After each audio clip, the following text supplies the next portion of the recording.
HOMBREDigitalradio.com.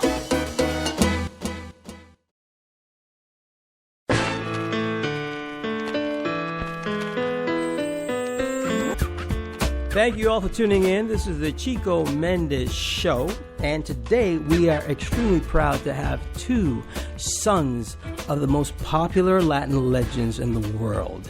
Now, Tito Puente Jr., he is a band leader today, but is also the son of legendary Mambo King, Tito Puente.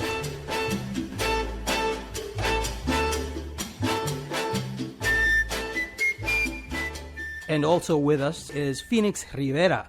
He is a master drummer with his own band today and is the son of Dominican saxophonist Mario Rivera, also known as El Comandante.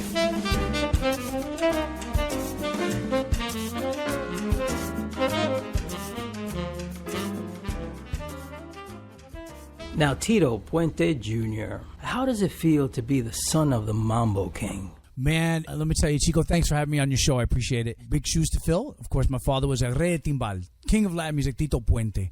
Truly an honor to be his son and keeping his tradition and his legacy alive. It's 19 years since his passing. He passed away on May 31st, 2000. But today we continue his life and his legacy by promoting his music. And I travel around the world and pushing his music to the masses. Absolutely. Of all the people around the world who remember Latinos. All the Latino masses. The Latino masses. Latino masses. All But he's also masses. known all over the world. That's right. Multiple languages. Multiple language, multiple continents, and creeds, color, races. Everybody loved Tito Puente, and I'm glad that I get the opportunity to continue that. Absolutely. And he's had a lot of his compositions translated into various languages all over the world, interpreted by famous musicians in other countries. In other countries, too, yep. I travel around the world. I see bands performing cover songs of my father's greatest hits, Ran Can Can, or all the big hits. I heard some of my father's music in the elevators, too. And Phoenix, tell us about your dad, Mario Rivera. Oh. Multi-instrumentalist, Latin legend, worldwide renowned. Well, because of Tito Puente Sr. They were best friends. Throughout the world, man, and because they were both intellects. And they not only spoke about music, they spoke about everything, life, philosophy, theology, everything except music. Well, great minds think alike. Of course. And once the two get together, music just comes out of that naturally. Of course. Yeah. Now, you were telling me a story about how you grew up when you were just a baby and all these musicians surrounded you like in the house. Tell us about that. Well, they wrote in the Encyclopedia of Jazz, and also Paquito de Rivera wrote that if you're a musician and you go to New York, you haven't been to New York unless you've been to Mario Rivera's house.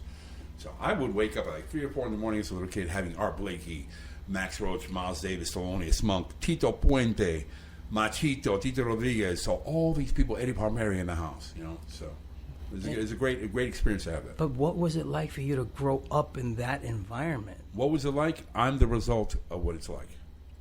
And it shows. Thank you. Beautifully in your music, in your soul, in your spirit. Thank you for being with us today and sharing this with everyone. A lot of people, they don't know what does it feel so important to you to continue the legacy. Well, because I was inbred that way. My mission is to spread the music and love around the world. And mission to others means purpose in life. And my father would say, "You dig?" Both of you guys have big shoes to fill. Now, how did you step out of those shoes and step into your own direction? Well, I started when I was a teenager playing rock music, heavy metal music. I liked that first. My father didn't care for it, right? But he's a great drummer, though. Yeah. Killing speed metal drummer. I was playing drums, and actually I was looking up to Phoenix, which I still do to this day. He's an amazing drummer. So he turned me on to all the great drummers that I liked when I was growing up, which was Neil Peart and Phil Collins from Rush. And, I mean, these were fantastic drummers, and he got me all into that. So he was an influence on you as well. Yeah, I could say that. I could say that because I was into rock music, and I still am. And I still love those drummers. And every time, me and Phoenix get together, I always talk about Iron Maiden concerts and, Def Leppard, Nico McBrain. Yeah, I talk about drummers that I loved growing up. And Puente wasn't really in the mix at that point. My father. Well, you see, the thing is that with Tito, since I knew that he was into the rock field, and I knew that his father didn't approve of the rock music like my father did, as well. Because, you know, Your father did or did not? He did not. He did Though not. he had a rock band playing Bill Haley and the Comets and Buddy Holly stuff in Dominican Republic, but he was always a big jazz fanatic. But when he found out that I was getting to the rock field and started playing with the Eurythmics and all that other stuff, you know, then he's just like, man, no, I don't want you to get into the rock stuff, until he saw that first check. And he's like, no, keep playing that rock and roll. Yeah, yeah. Oh, Keep playing that rock he and roll. must have heard something. Oh, he heard it. Yeah. He heard the cash going in the bank. Cha-ching. No, My that's change. Cash went. I was doing house music, and my father goes, he would ask Phoenix and Mario, say, my son's doing house music. I asked him, whose house? Who's Whose house? Can I visit? Yeah, freestyle and house music was what I was into in the 90s. Okay, yeah, that's what I remember. I'm sorry, Chico, Yeah. but you also Yeah. brought Oye Como Va and your dad's music Right. into the younger crowd. Into the younger crowd, which the house brought, music crowd. You know, which You introduced his music to Yeah, I another introduced it to generation the- that had no idea who he was. Exactly. I introduced to the house Beautiful.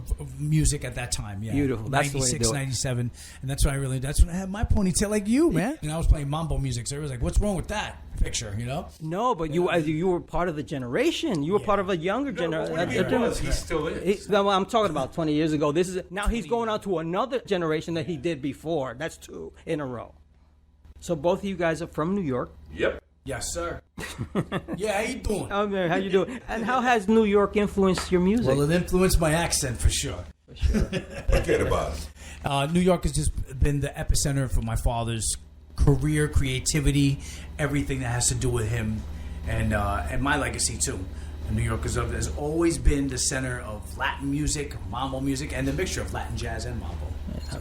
Now I Phoenix, and you were up there during the times of when Tito Puente was like really, really in his prime. I was there, but I was also doing my own thing. You know, I mean, being the son of Mario Rivera, and also being at the time in New York where there was a transition of all different styles of music, from punk, rock, Latin, jazz, funk. That's what you were doing. I was doing everything because my father said, if you're going to do this, make sure you play all types of music so that you can get called for everything. And where would you say your dad was at the time that he was doing what he was doing? His dad was with my dad. Yeah. They were together doing the same thing. Mario Rivera played in the Tito Puente Orquesta for over 35 years, I believe. And the Latin Jazz Ensemble, that's right. After that. Yes, they did it like a ton of. Did they great usually records and go brand new around awards. together, like as two bands being booked in the same place at the same time, or just separately? That's what. Mario a was- plethora of Tito Puente hybrid bands. Mario and Puente were always on the road together, and again for over 35 years, and just an extensive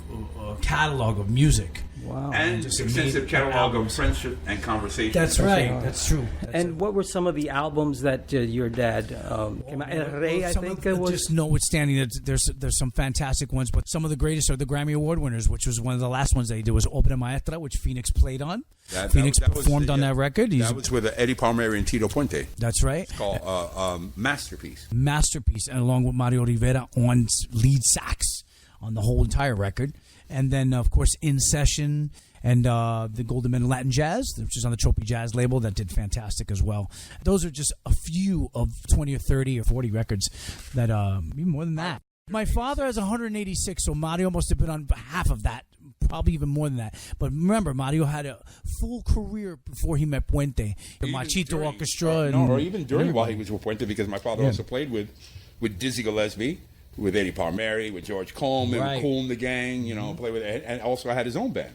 That's right. You know, That's right. Which your dad was an influence on my father, saying, "Hey, man, Yeah. what are you guys gonna do if I'm not around anymore?" Yeah. You know what I'm saying? So, and he would always say, in fact, in that session with Eddie Palmieri, that last one, Right. we were taking a break, and Tito asked all the guys, "Hey, what are you gonna do if I'm not around anymore? I'm not worried about Mario." He always said that, and right after that, my father passed away. Yep. So Mario was always knew and took that advice from my dad. Make sure you play, and just like Mario gave to Phoenix and to me, make sure you guys play all types of music and all styles of music, so you can go on the road with all different fans. Yeah, I see You that. don't star. I see that in both. When I see Tito, I say this guy plays everything. When I see Mario, this guy plays everything. Yeah, well, because they were true musicians, and not only as musicians, but they were true gentlemen and humble. That's beautiful. And that's why they were able to excel as they did. Absolutely. You have to be a person first, Absolutely. and an artist second. Good fathers too. Indubitably. How are you going to take your father's legacy and take it to the next level? Well, I continue to perform his music around the world, making sure that everybody and the youth know today who Tito Puente was and his legacy as far as his contribution to the Latin music world. Well, yeah, I'm also doing the thing by passing along the knowledge that I learned in music to my students, not only in drumming but also in theory and in terms of who to listen to, what not to do, and what to do. Yeah. That's how my father taught me. You know? Hey, and as far as youth, you mentioned students. Yeah. Now, as far as the younger generation, if there was something that you are teaching them to really, really go forth with it, what would that be? Practice, man. Practice. Yeah, Learn practice. How to read. Yeah. Learn how to read and write music. My father didn't teach me how to play or to write or any of that. He said, go to school. Go to school, learn how to read and write music. But also school was most important. The education was more important because music was just a hobby for us at first until we decided to take it serious. Right, and make a living out of it. But school is very, very important. And I had to go to read and write, to learn how to read and write music. So I had to go to music school. So if you really want to get into this game, practice, man, because you can be a studio musician that works all the time. Guys, I want to thank you so much for being on my show. It's been an awesome pleasure. Hope to have you again soon. To all the listeners out there, this is a little clip of a live gig they both did together.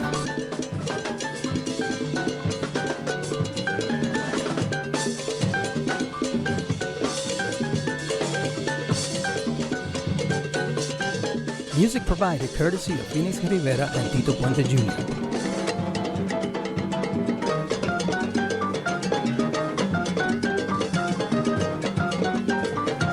HOMBRE Digital Radio.com